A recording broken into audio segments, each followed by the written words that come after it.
wanted to mention first is the rocket that we've just seen. I think there's a good chance there's going to be a rocket launch later on this evening. Oh my gosh, there are children here.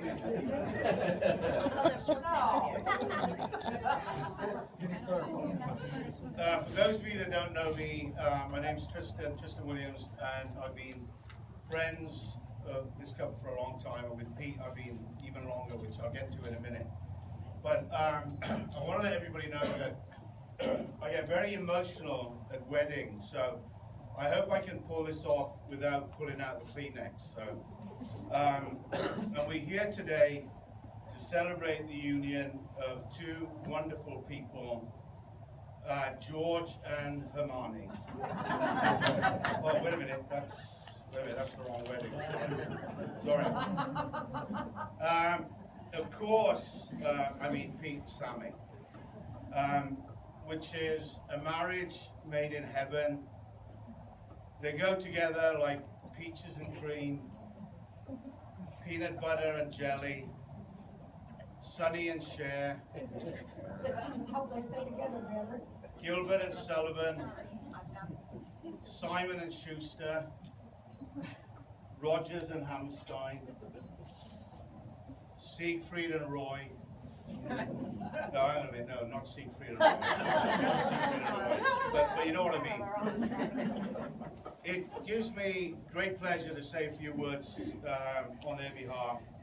Sammy, as we all know, is the concession goddess here at the club.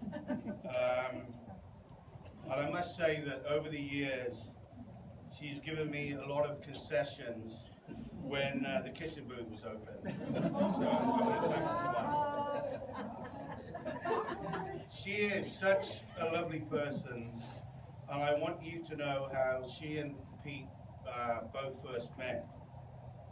Sammy was actually working for Make-A-Wish Foundation, and she made all of Pete's wishes come true. That is so lovely, isn't it? Oh my God! Let's give a round of applause for that. Yep, she made all of his wishes come true, especially when she would give him an extra helping of pulled pork. We all love you, Sammy. And here's a kiss for you. I've known Pete for 35 years. As we played soccer all the way back in the early 80s. And Pete is such a loyal friend, he'd give you the shirt off his back. He really would. And like Sammy, I've seen him without his shirt. Oh, Lord.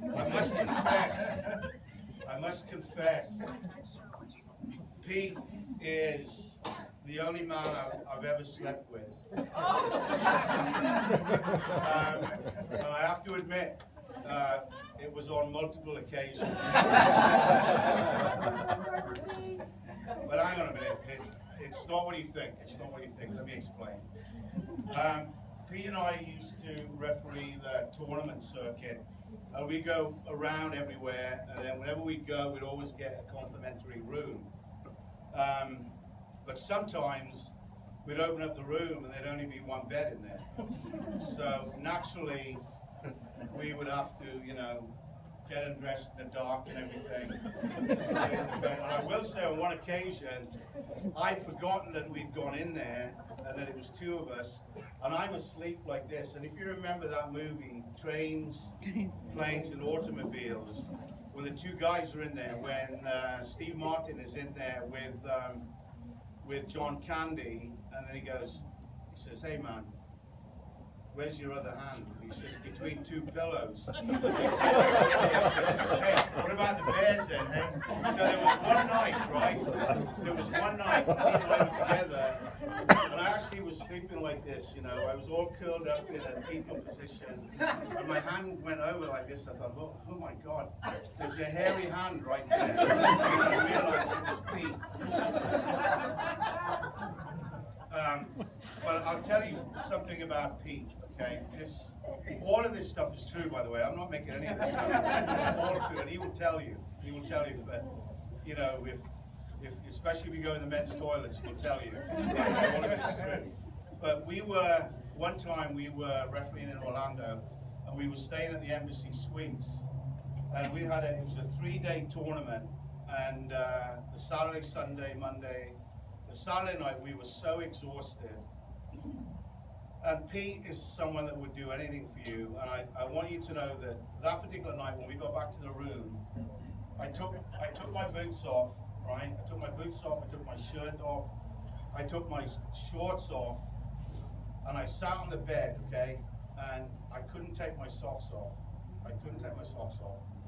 And Pete's looking at me struggling, and he's going, I go, Pete, can you do it for me? Can you do it for me? And he gets down on his knees and he took both of my socks off. And I want to let you know, that's a man there.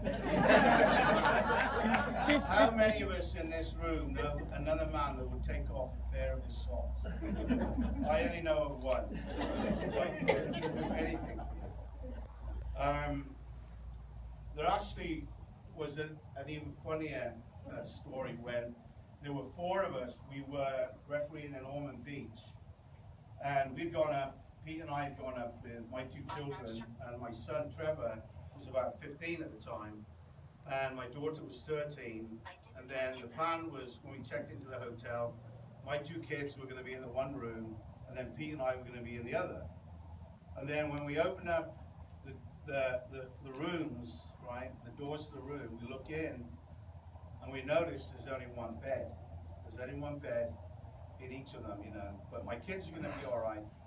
But as we turned to go in, I turned to Pete and I said, I want to let you know, you're going to have to wear 2 pairs of underwear tonight, buddy.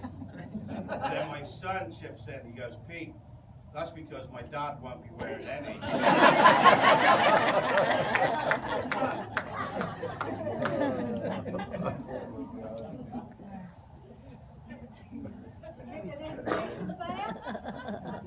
Oh no, this is not good.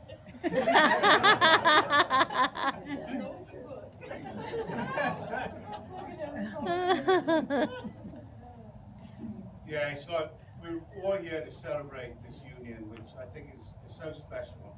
Given that they've come together at the soccer club, it's been such a big part of their lives. And then here we are at the pavilion at the soccer club. I don't think you could have planned or written a better story than this. So let's give them a round of applause, right? They're all here.